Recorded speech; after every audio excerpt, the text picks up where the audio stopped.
anatuitikia. Mimi nataka kufanya mambo matatu ili niite mkubwa yangu ndio tuite wabunge hawa ndio wakubwa. Jambo la kwanza, nataka niwapatie wale watoto ambao wamejitokeza wa secondary school, sijui ni secondary ama primary Osoro, junior. So bwana Osoro, Mheshimiwa Osoro, nitakupatia 50,000 upatie wale watoto wapate kukula mkate.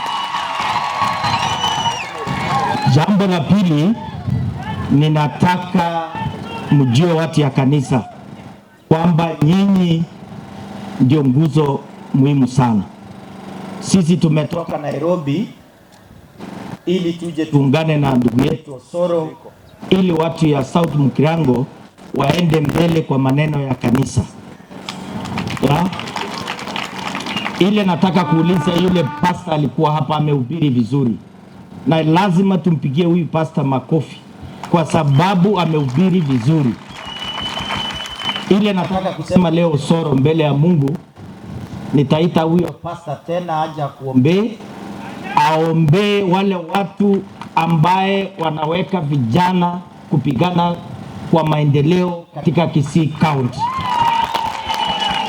Sisi tunataka kuambia kama viongozi ya Kisii, hii maneno ya kupiganisha watu kiolela mkiwa viongozi, lazima hiyo maneno ikome.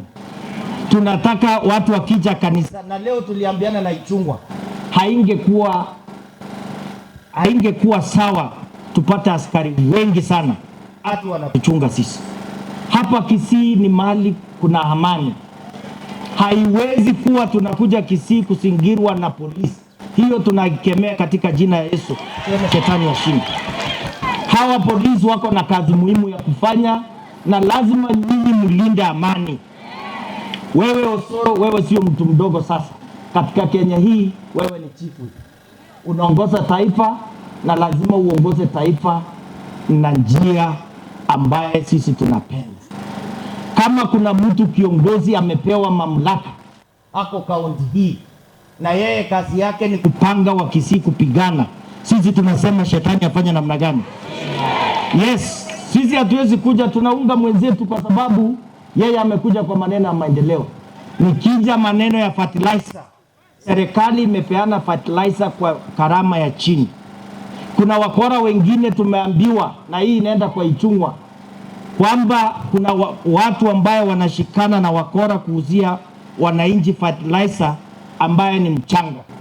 Tunauliza, badala ya polisi kukuja kwa mkutano ya amani kama hii, tunataka polisi waende washike hii watu wanauza mbolea kwa njia ya sio halali. Hiyo ndio maneno sisi tunauliza kama viongozi. Jambo la mwisho, na mimi sitaki kuchukua muda leo, atuje kwa maneno ya siasa. Nyinyi wa Kristo lazima muombe wale watu ambaye, na ni kazi yenu, wale watu hawajajua Mungu wajue Mungu. Sisi, mimi Ichungwa, Osoro na hawa viongozi tulijua Mungu, tumeacha kazi zetu. Ukiangalia hawa viongozi wameacha kazi ya muhimu ili waje wasimame na Wakisii kwa maneno ya development katika Kisii. Na tunawashukuru kura ambaye mlipiga, nyinyi ndio mlimtoa rais wa nchi ya Kenya. Hawa watu ya South Mugirango mlipeana kura zenu kwa rais wetu wa Kenya, ndipo huyo Osoro amepata hiyo cheo. Mko na waziri machofu, ingekuwa ni vyema mjivunie ile kifuli mko nayo. Mnaona sasa mnapigia makofi governor wa zamani. Huyu governor ni mtu mungwana. Akiwa katika utawala wake hatujaona watu wakipigana kwa mikutano. So governor, tutakuita uendelee kuzungumzia Wakisii tushikane. Mko na women rep mzuri. Lazima hiyo barabara tufuate ya amani, ili kazi ya polisi iwe ni kazi ya kutulinda na wale makenge vijana. Mimi naomba mtu akiwapatia pesa, chukueni pesa mfanyie biashara. Msikuje mkutano ya kupigana na watu.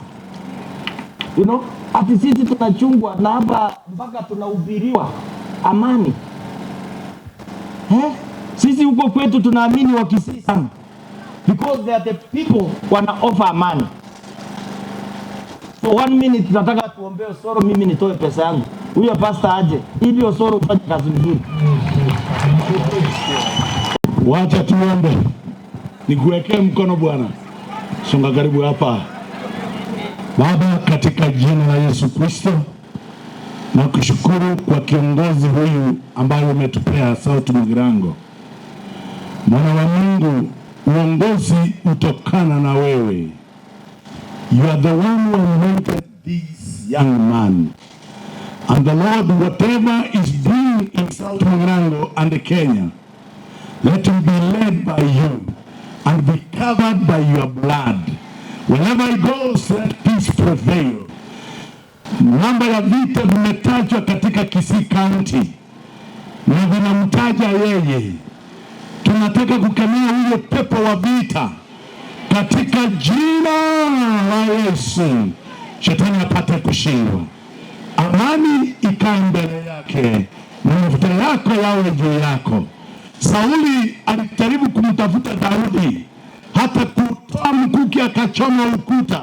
Haikugusa mpako wako Daudi, na mpako wako afunikwe na nguvu zako. Kwa Yesu Kristo ninaomba na kushukuru.